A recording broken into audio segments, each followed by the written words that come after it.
Velkommen til den her video. I dag så har vi den nye kanal dele. Den hedder Kølle, fordi vi alle sammen deler Kølle som efternavn. Vi er meget fucked up brødregruppe, hvis man kan sige det sådan. Nu har vi rimelig mange søstre, men vi tre især, vi er rimelig fucked up, fordi vi har rigtig dårlige idéer sammen. Og ja, vi finder på rigtig dårlige ting. Så den her kanal, den er simpelthen bare, hvad vi laver basically, når vi finder på dårlige idéer. Så tænker jeg bare at finde det i stedet, fordi nogle af dem de er meget specielle, og nogle af dem er måske lidt mærkelige og rigtig, ja. Så i dag til den video, hvor vi skal lave challenges til hinanden. Jeg har 3 challenges hver, og så skal vi alle sammen gøre det, så I kan lære os bedre at kende. Så lad os sige, det er den, der kan løbe hurtigt. Løbe hurtigt 100 meter. Så går vi ned, tester. Bum, bum, bum. Den, der vinder, så har man sådan en straf hver, og det er den, der taber. Man kan godt tabe sin egen challenge. Lad os sige, at jeg laver en challenge, hvor vi skal løbe 100 meter hurtigst, og Tobias vinder, så skal mig og Elias lave det. Det er Elias, det er Tobias, og det er Seriøs, og det er Kølle til navn. Derfor Kølle. Det er perfekt. Så ja, lad os bare komme direkte ind i video. Jeg finder på den første challenge, som sagt, vi har 3 challenges hver. Første er sådan en mellemting, så bliver det lidt dårligere, og så er rigtig slemt. Den første challenge, det er, at herovre, lige ude foran, der er der bare. Vi ser, hvem der hurtigt skal komme op og ned igen. Taberen får slag af den her. Begge tabere får slag på bar røv. Det er straf. Så lad os komme ind i første challenge. Er I klar på det, dreng? Nice. Ja. Det var perfekt. Nu står vi her. Det er den famøse bakke. Der er endda slået græs for vores skyld. Man skal op, røre græsset op og ned igen. Så derfra, hvor du starter, man skal ned og røre den her igen. Man skal røre den til at starte med og ned og røre den igen.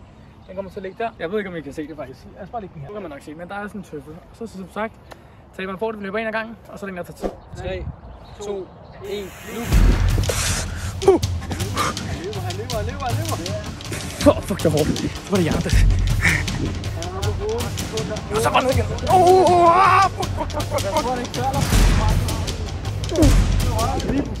For 14 sekunder og 30 millisekunder. Ja, jeg er klar. 3, 2, 1, nu!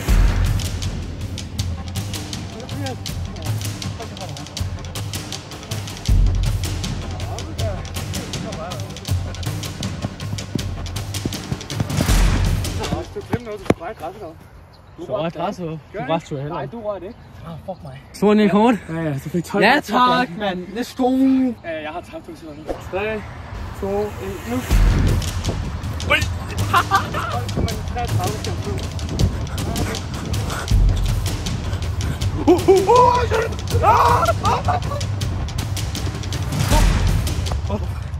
Ja, Elias, du vandt.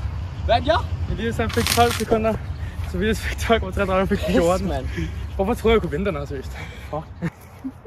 Kom nu, Tobias. Kom nu. Kom nu.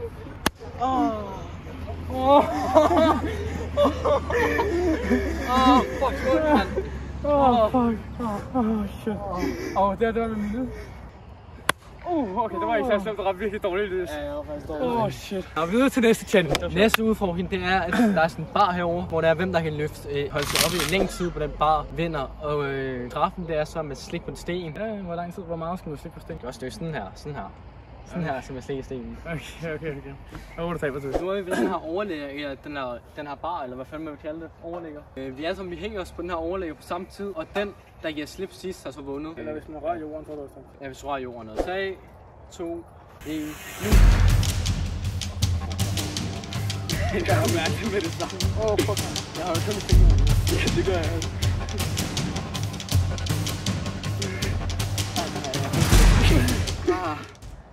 Min finger.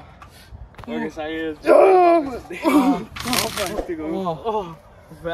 Min finger blev helt hvide, mand. Hvad sker der? Shit, finger blev hvide. Du er hvid i forvejen, mand. Ja, så skal vi 2 slik på en sten. Lækkert. Så, Tobias han har fundet stenen. Hvor meget skal det være? Ja, Tobias han sagde sådan sådan et stykke. Sådan er, hvorfor så lidt? Nej. Jeg har tænkt sådan en skruestørrelsen eller sådan noget. Nej, det gør du bare. Ikke? Fuck for det næse. Det er også helt klam, der er sådan noget mund på og sådan. Kan vi se det? Kom nu, Tobias.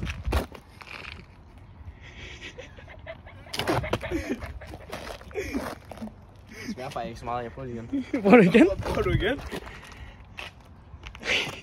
Den smager jo ikke noget. Det er dejligt. Nå, er du klar? Jeg slikker den kun en gang. Ej, det smager ikke noget. Den smager ikke noget. Ja. Vi kommer til 3. udfordring. Vi har en foreningsbane bag. Den er sådan ret lang. Og udfordringen er, hvem der kan gøre det hurtigt. Og straffen er, at man får røv med sådan en fodbold. Og så lige en sideting. Hvis du rører jorden, så får du 5 sekunder oven i tiden.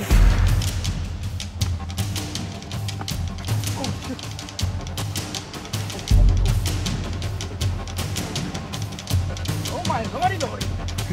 Oh my lordy. Nej, min hånd, det kan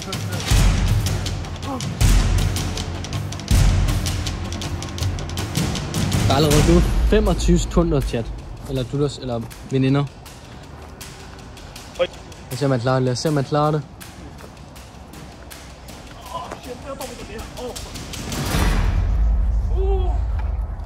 Jeg tror, man skulle starte den der Marcus.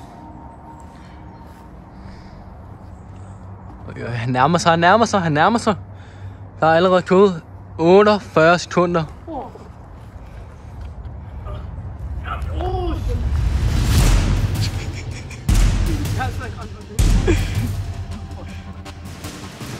Han er god, jo. Altså. Det er 1 minut og 50 sekunder. Det er det sidste. Ja. 1 minut og 11 sekunder, chat. Nej, du er deres venner, eller andet. 1 minut. Okay, han er for hurtig.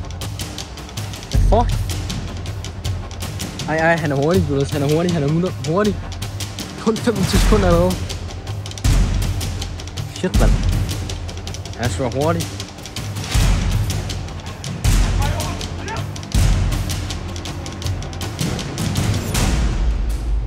(38, 39 sekunder, chat.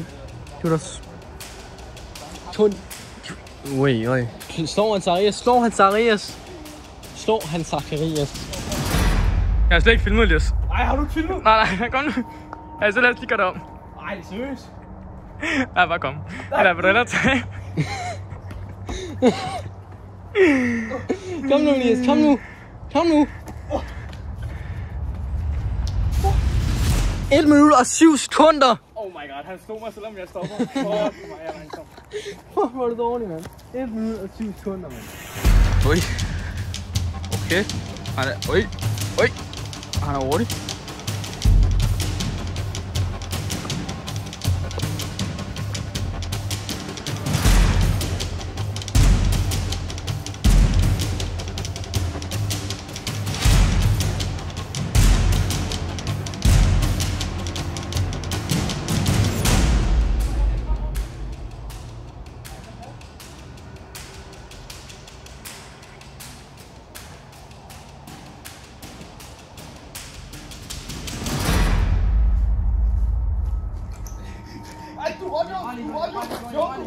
Jeg så det der. Du var jorden. Nej, du var jorden. på alt, jeg ikke ret. På alt du gjorde. På alt, jeg ikke ret. Det er der, man løb, du ret, Johan. Du var jorden med din venstre fod. Hvad mener du? Det er shit. Det gjorde du.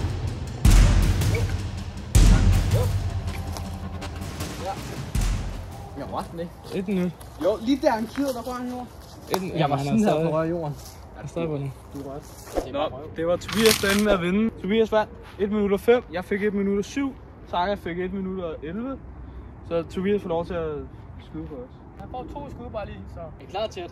Er I klar? Klar til mig, Ronaldo. Ej,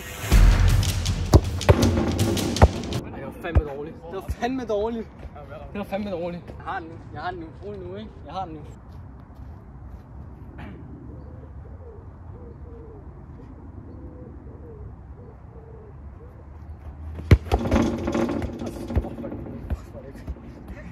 Nej, hvor er det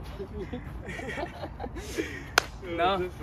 det lykkes ikke, det lykkes ikke. Nu er det min anden challenge. Det er nu min anden udfordring, og det er at ramme overlæggeren først. Den, der bruger flest forsøg på at ramme overlæggeren, taber. Straffen, det er, at der er sådan en børnekarusel-tænkning. Den, der drejer rundt. Det er, de 2, der er på den, de skal dreje rundt så vildt de kan i 1 minut. Og så skal de se, hvor langt de kan løbe.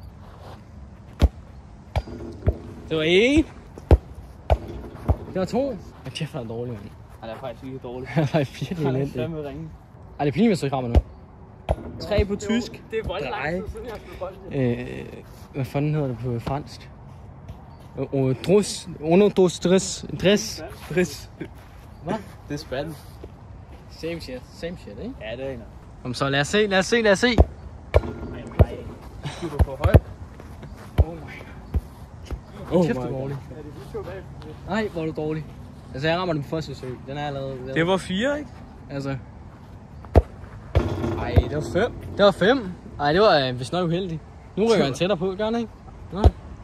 Ej, det var 6. Der var den. Nummer 6. Så er det Tobias tur. Vi skal lade se, hvad han kan. Du må gerne være inde i skuden. Den kommer på første forsøg til. Er du mongol, synes du?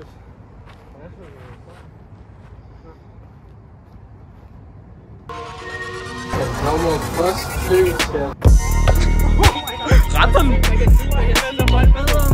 Altså, I kan bare kalde mig Ronaldo, Mbappé, whatever, Messi, hvis det er det, altså. Fuck, hvor er det nemt det her, mand. Man kan se, at vi har mere teknik, end du har. Du skød bare jo. Hvad mener du? Jeg havde styr på det, Det kunne godt være, at jeg ikke kunne ramme jeres røv, men jeg kunne ramme overliggeren, ikke? Altså. Det er også et talent i sig selv, at skyde ud. Der var den. Jeg ramte Det vil jo faktisk sige, at Sarri som tabt. Elias har tabt så også, ikke? Men altså. det er så okay.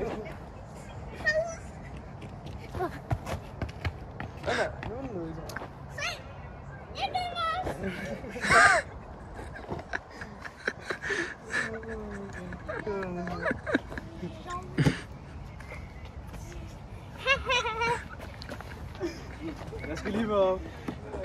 Det er ikke det. Dan kan je gevallen. Nej, hvorfor købe den? Ja, det er godt rigtigt. Det er det til dig ikke. Nej, jeg bliver for det. Nej, jeg kan allerede mærke det. Jeg tror, vi skal sætte den faktisk. Okay, 3, 2, 1, nu. Fuck, det var dig nu, Niels. Det var dig nu, Ej, jeg tror ikke. Jeg falder af, så Det er slet ikke godt nok. Jeg falder af, så fuck. Nej, du skal ikke gøre det. Tobias. Vi falder af. Hvis jeg dør, Slet ikke vildt, mand. Tobias, hvor lang tid det går? Jeg falder af. Shit. Der er stadig et halvt minut, ikke? Et halvt minut? Åh, my god, tror jeg. Jeg falder af, tror jeg. Kom nu. Ej, jeg er ikke bange for en brænder. Jeg kan ikke bange.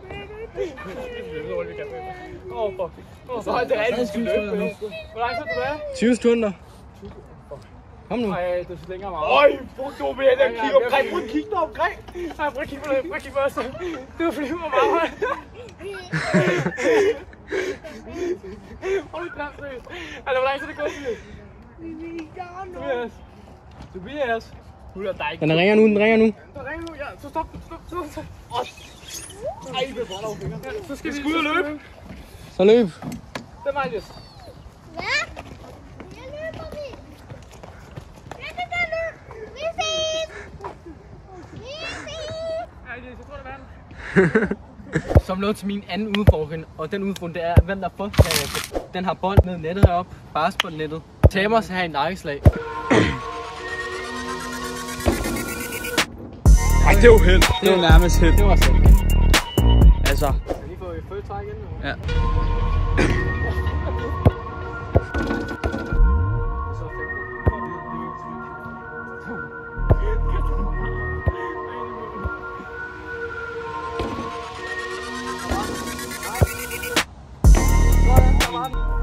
Kom nu. Ej, det var fandme dårligt, ikke?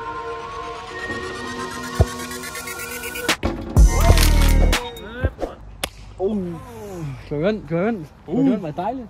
Ja, det var dejligt. Var det dejligt? Jeg sidder og tænder på det. Så er det dejligt. Er klar, Søs? Kom nu. Altså, jeg er jo med at tættere bag ryggen. Hvor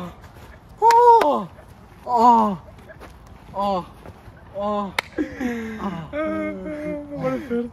Fuck, det var ondt, det der. Luksus. Jeg svæver. Vis lige at snakke. Er du rød? Kan du se det? Ja, man kan godt se det, man kan godt se det. Ja. Er du rød? Ja. Så vi er kommet til min udfordring, og det er, at vi skal kravle. Vent stille. Men det var ikke kød. Nå, fedt. Okay. Vi skal kravle fra den ene ende af banen til den anden ende. Skal vi tilbage igen, ikke? Eller bare en gang? Ja, det er fra den ned til den ene og ned til den. Ja. Er det det, du mener? Ja, ja. Og straffen, det er sådan et spølfespark på nippel. Ja, okay, og så hvad nu hvis man ender med ikke at kravle? Det så skal du så. Lad os sige, at du begynder at hoppe lidt eller gå lidt. Får du spølfespark lige meget. Så har man tabt ud til hvad? Okay, skal knæene også gå ned på jorden, eller må man Ja, knæene skal være nede på jorden.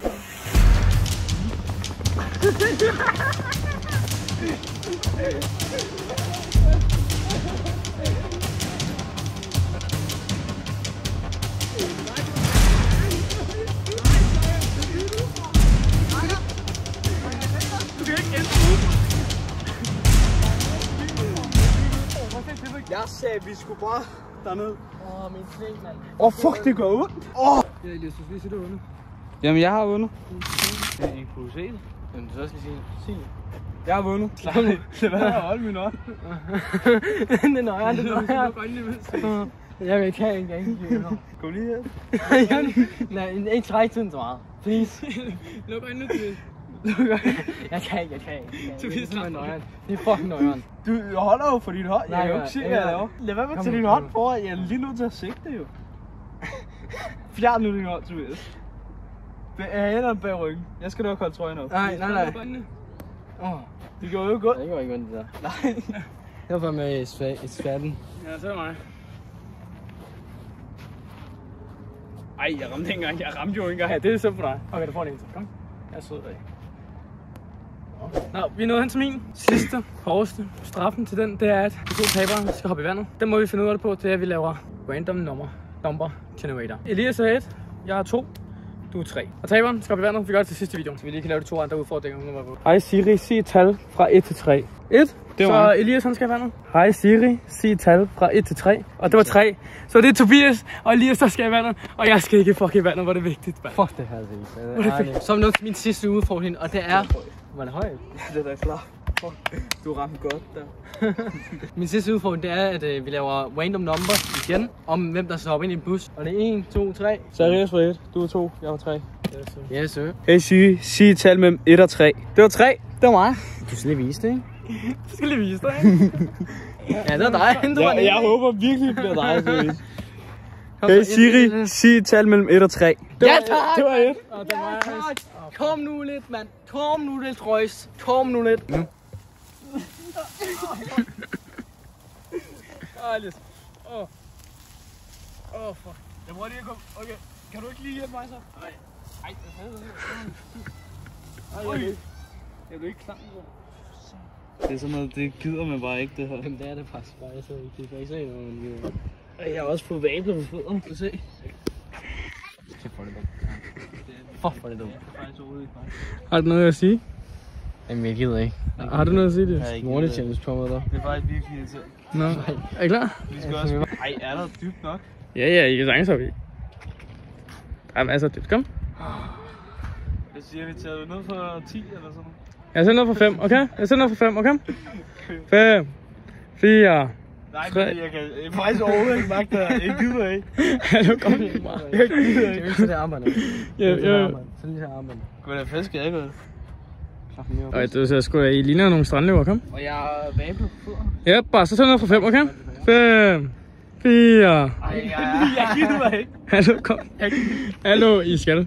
Kom, Ja, vi tager den, vi tager den. 5. Nej, hvorfor? Kan vi så ikke få lov til at tælle ned? Okay, så kom. 5, 4, 3, 2, 1.